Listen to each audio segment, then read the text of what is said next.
This is the IELTS listening test. You will hear a number of different recordings and you will have to answer questions on what you hear. There will be time for you to read the instructions and questions, and you will have a chance to check your work. All the recordings will be played once only. The test is in 4 parts. At the end of the test, you will be given 10 minutes to transfer your answers to the answer sheet. Now turn to Part 1.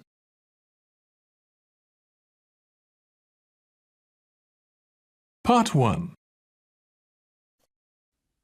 You will hear a conversation between a customer and someone from customer services at Right Way Furnishings.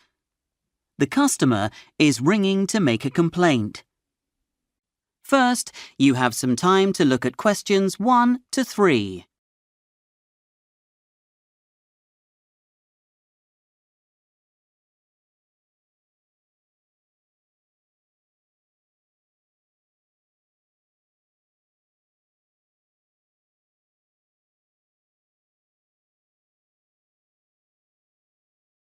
Now listen and answer questions 1 to 3.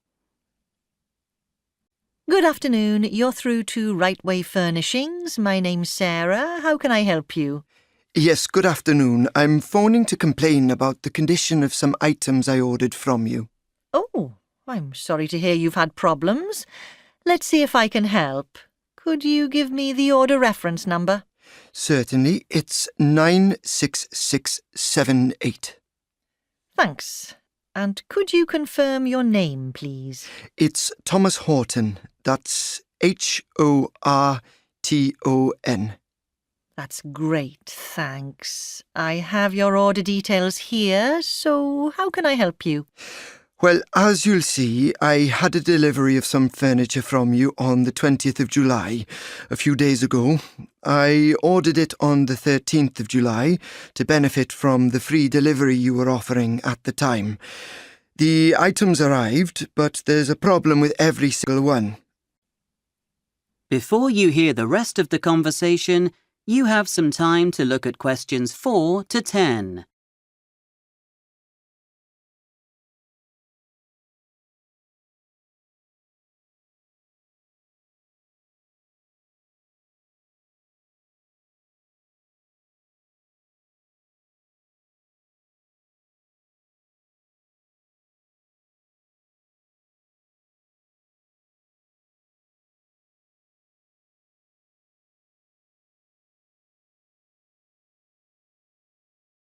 Now listen and answer questions 4 to 10.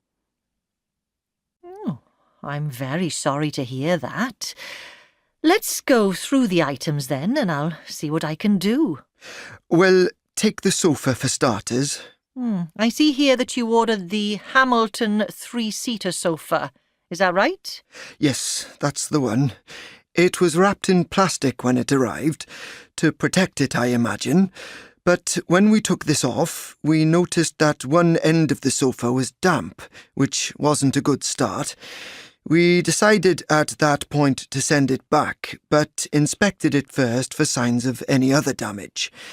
We then noticed that one of the wooden legs was badly scratched. It's very noticeable. I'm surprised it wasn't picked up by anyone at your warehouse. Thanks. I've made a note of that. We'll certainly collect the faulty one, but it'll probably be a few weeks before we can send a replacement. That's a very popular design, and there might not be one in stock immediately. Would you like to wait, or would you prefer a refund? As long as that.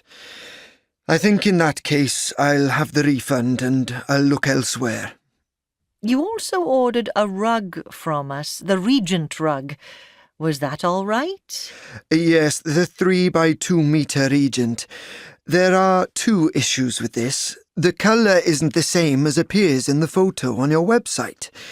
It's clearly black and white in the photo, but the one we had delivered is dark blue rather than black. We could live with that, but the problem is that it isn't the size advertised. I've measured it, and the dimensions are 3 metres by 190. Actually, you may find that the rug will settle as it gets walked on. The difference may very well be due to the fact that it's been rolled up for some time. It will slowly expand with use. Can I suggest you give it a few days and call back next week if there's no improvement? OK, I'll leave that one for now and see what happens. But then there's the coffee table. This is the self-assembly Morrison table. I'm not particularly talented when it comes to DIY, and I appreciate having clear instructions with things like this. It didn't help when I discovered the instructions sent out were for a different table. Luckily, I found the correct ones on your website and downloaded them. When I checked to see if all the bits were included in the pack, I couldn't find 4 plastic discs. They're the ones that go on the bottom of the legs to protect the floor. According to the instructions, they were supposed to be included. I had to go out and buy some myself. Oh dear. Again, I do apologise. Just to confirm, would you like to return this item, or is this feedback? No, I've put it all together now. I don't want to go through that again.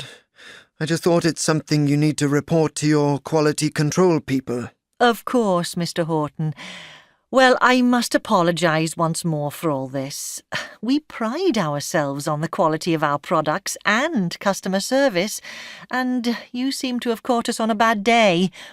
I'll certainly pass on your complaints to my line manager, who will no doubt get back to you to offer her own apologies. But in the meantime, please accept a gift voucher from us by way of an apology. I'll email this to you immediately. Yes, OK. I look forward to hearing from you.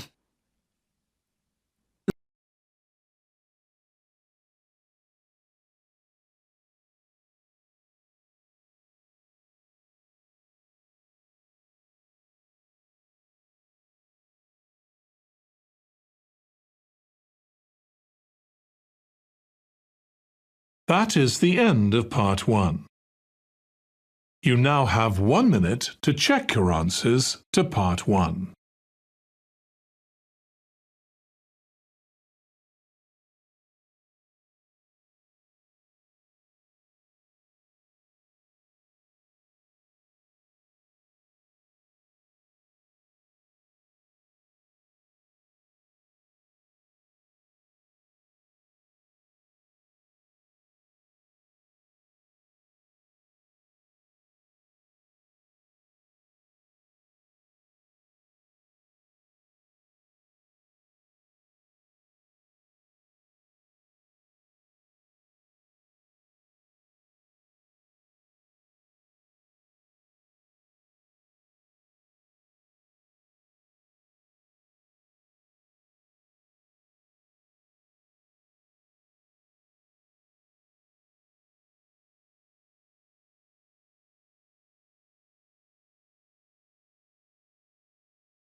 Part 2. You will hear a radio presenter interviewing someone about the Hagley Food Festival. First, you have some time to look at questions 11 to 13.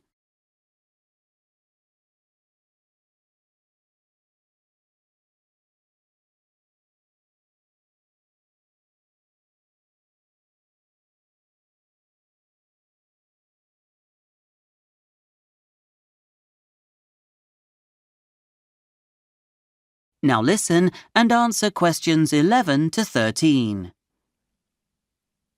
Now, here's something that I'm very much looking forward to. Hagley Food Festival takes place this weekend, and we're lucky to have Julie Smart with us in the studio today to tell us all about it. Welcome to the show, Julie. Another year and another great festival to look forward to. Good morning, Tim. Yes, the festival has been such a huge success with the public that it's hard to believe it was first held just 4 years ago. In fact, there have been 3 events. This year's will be number 4.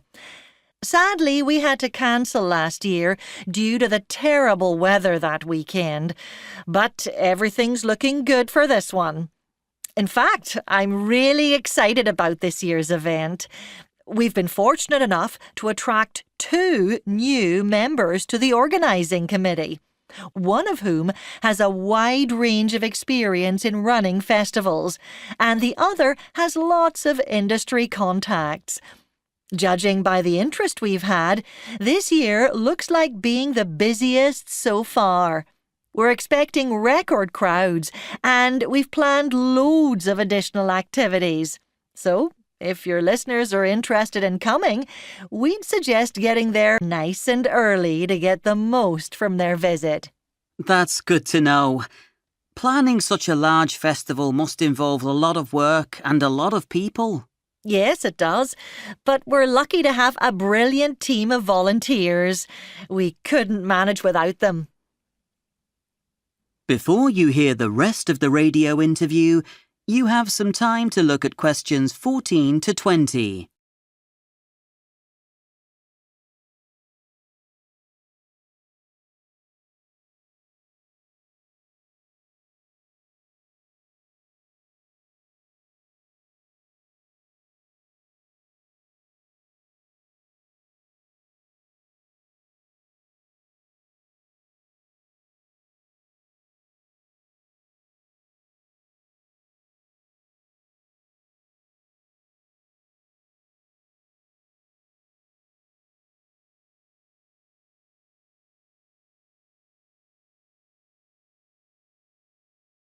Now listen and answer questions 14 to 20.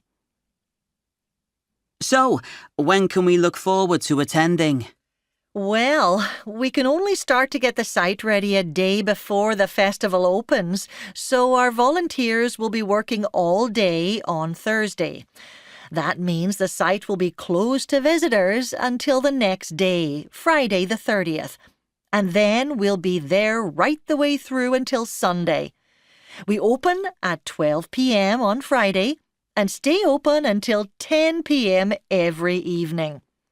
We'd have liked an 11 o'clock closing time, but public transport stops running at 10:30. We're encouraging people to use buses and trains to reduce traffic in the area, which is why we're stopping early enough for people to get away in time.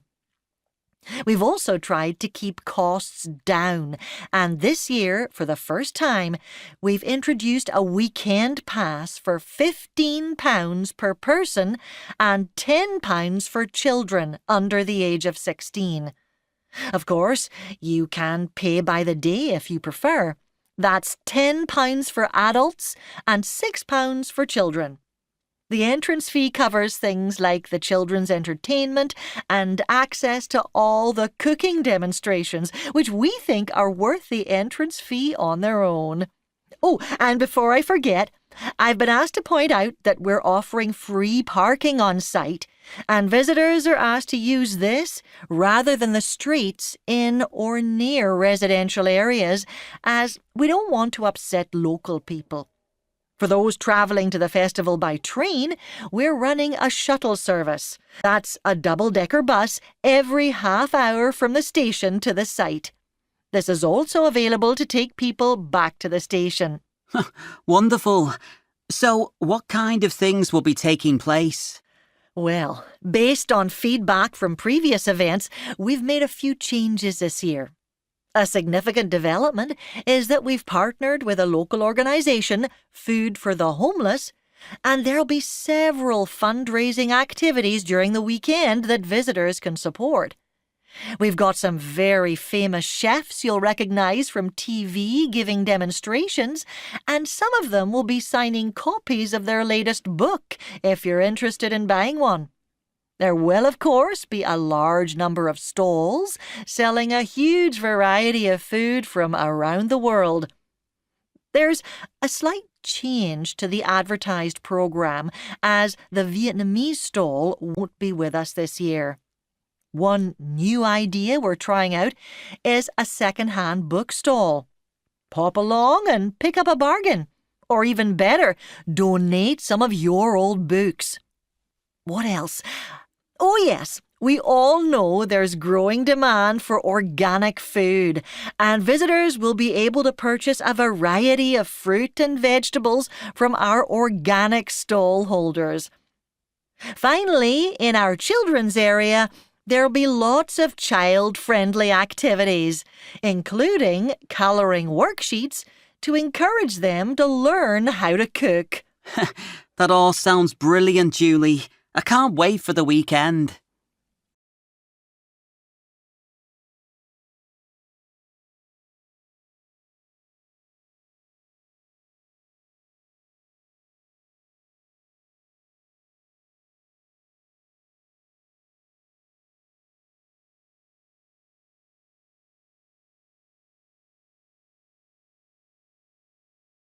That is the end of part 2. You now have 30 seconds to check your answers to part 2.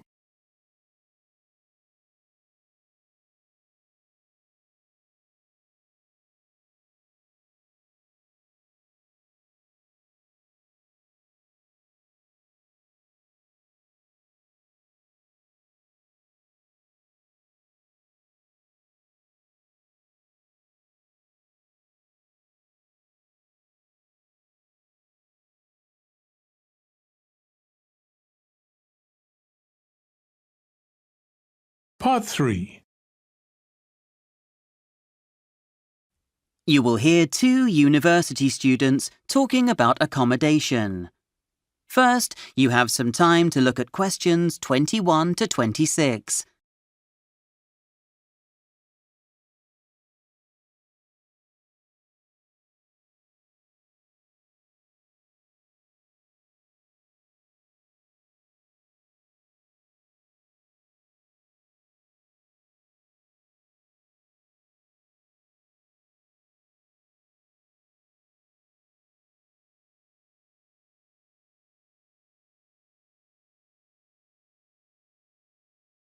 Now listen and answer questions 21 to 26. Hi, Ali. I saw you coming out of the accommodation office earlier. Have you found anywhere yet? I've had no luck at all so far. Yes, they're really helpful in there. They talked me through what's available on campus and what I'd expect to have to pay. Really? Then I guess I'll pay them a visit as well. So, have you found somewhere? I haven't made a decision yet, to be honest. I'll be going into my final year after the summer, so I'm guaranteed a place on campus in any one of the university halls. Did you know they give priority to first and final year students? Yes, I know. That's why I'm having trouble finding somewhere. I've still got 2 years to go on my course, so it's impossible for me to get a place. So, what are you going to do? I'm not sure I want to live on campus, actually. Broomfield Hall is where all the high-end so-called luxury rooms are. Really nicely decorated, your own shower and toilet. You have to share a kitchen, but they're huge. You could hold a party in there. They're not cheap, though. There's no way I could afford to live in one. What about Cryfield, that block near the sports hall? I've got a friend who lives there, and the rooms seem okay. Yes, we talked about them. They're not quite so expensive. There used to be a great view of the fields by the back of the university from there, until they built that new conference centre. I'm not that keen on living there. But you might not have any choice unless you're prepared to find somewhere off campus. I hadn't considered living in town again, but then the accommodation officer showed me a couple of places that looked interesting. They're both 3-bedroom townhouses. One's on the high street, and there's a lot of passing traffic, so it could be a bit noisy. There are 2 students living there, and they're looking for someone to take the 3rd bedroom, but I think I'd prefer to live with people I know. Still, it could work out okay for you. Hopefully you'd get on with the people who live there. Well, that's the thing. The other house the accommodation officer told me about doesn't have any tenants yet. It's another 3-bedroom place, no garden like the other one, but it's fully furnished. It's in a residential area, there's not much traffic outside, and there's a living room that everyone can use. Sounds promising. It's also down the road from the train station, and the bus onto campus stops just around the corner. Before you hear more of the conversation, you have some time to look at questions 27 to 30.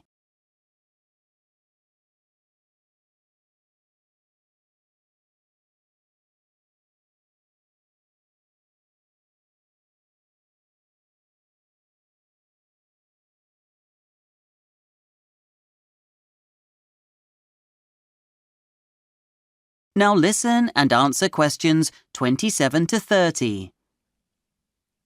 You'd have to find people to share with. Have you got anyone in mind? Well, what about you? If you got in quick, you'd be able to take one of the 2 large bedrooms. The third one's not tiny, but one of the other 2 would suit you. And you haven't found anywhere yet, have you? I've been asked if I'm interested in sharing with a couple of people on my course, but I'm not sure I want to live with them, and I haven't agreed to anything yet. So, yes, I'd be interested in having a look. What do we have to do?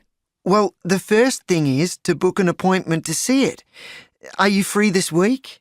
Our lectures have come to an end, so it should be okay. I did have an appointment to see my tutor, but she hasn't confirmed yet, so any time after Wednesday. I've got my assignment deadline then. Okay, I'll book a date to see it and pick up any forms that need to be completed from the accommodation office. The problem is we'll have to pay a deposit, and that would be for the whole house, all 3 rooms. Unless we pay that ourselves, we'll need to find someone else soon. That shouldn't be difficult. Some of our friends have already found places, but there are a few like us still having problems finding somewhere. But let's have a look at it first, just in case it's not suitable. But if you see anyone today who might be interested, try to get them to join us when we have a look. All right, I'll do that. And when you go to the accommodation office, ask them if we can pay something towards the deposit just to reserve it. Then maybe they can take it off the system for 48 hours so nobody else can view it. Okay, I'll let you know later how I get on.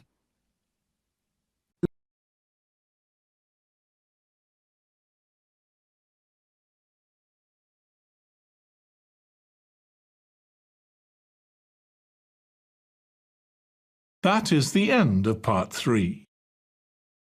You now have 30 seconds to check your answers to part 3.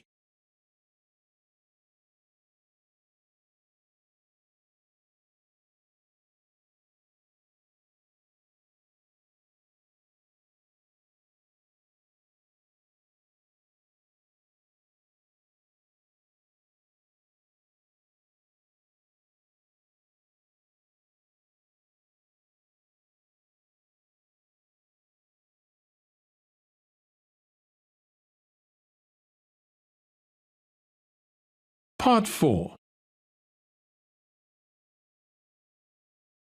You are going to hear a lecture about market research. First, you have some time to look at questions 31 to 40.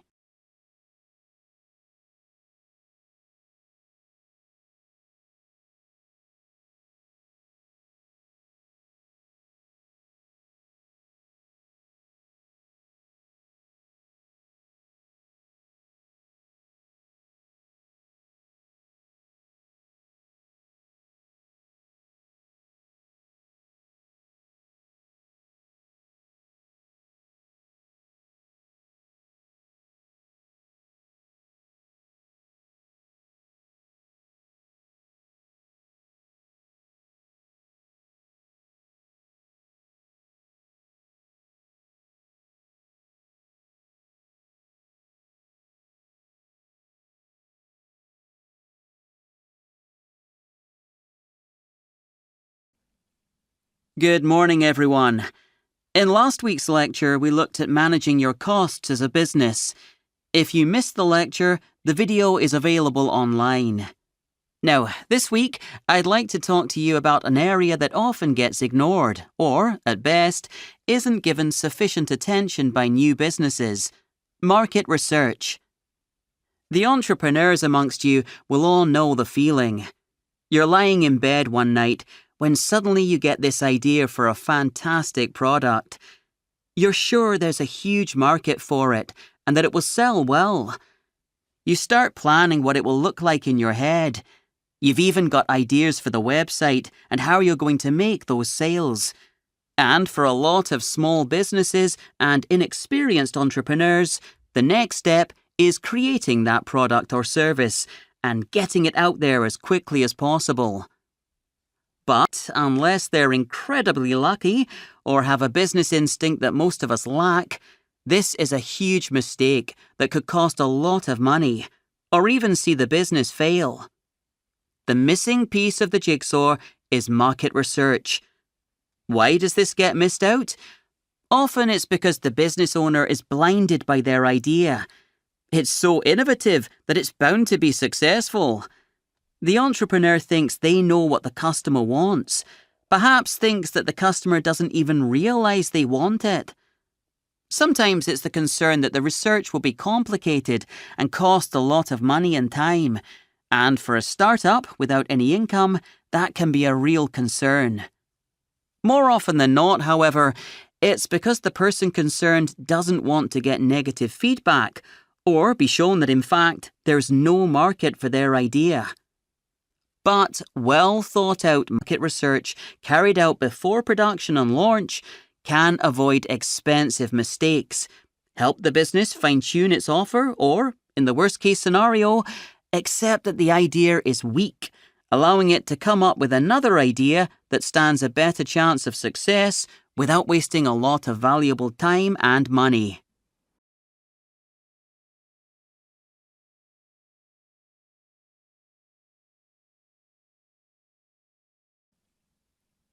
The first step is to clearly define your market. Entrepreneurs often make the mistake of failing to distinguish between a global market and a smaller, more niche market. It doesn't matter whether you're dreaming of opening a cafe on the local high street or hope to sell goods or services online. Even if you think you have a potential market of millions of customers, how will you market your product or service? If you try to appeal to everyone, your offering will lack focus.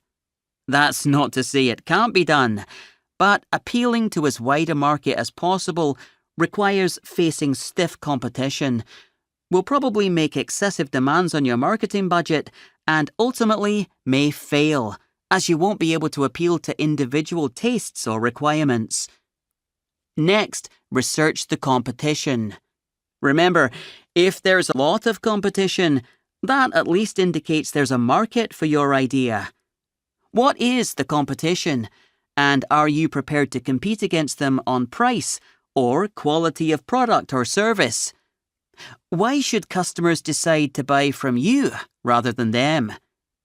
Alternatively, perhaps you see a gap in the market, something that nobody else is offering. Researching the competition is crucial, whether it's serving a local, national, or an international market. The next step is something that often gets ignored. You should be prepared to ask your potential customers what they think. Research like this provides invaluable feedback and is particularly doable when you plan to sell online or have an online following. Start by looking at the most popular posts on your social media page or blog. What do they tell you about your visitors' interests? Links to a questionnaire can be used to dig down further to find out more about your visitors' needs.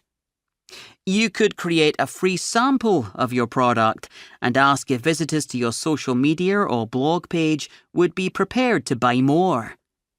You can ask whether there's anything about the sample they'd like to see changed before they'd consider buying it. Ask them how much they'd be prepared to pay. The important thing is to ask the questions and listen to what your potential customers have to say. You might not like to hear that you have to go back to the drawing board or come up with a completely different idea. But these results will help you steer your business towards a successful launch rather than an expensive failure.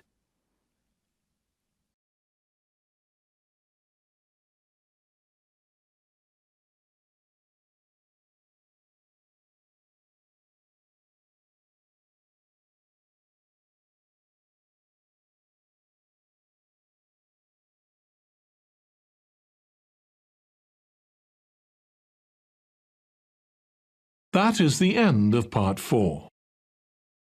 You now have 1 minute to check your answers to Part 4. That is the end of the listening test. In the IELTS test, you would now have 10 minutes to transfer your answers to the answer sheet.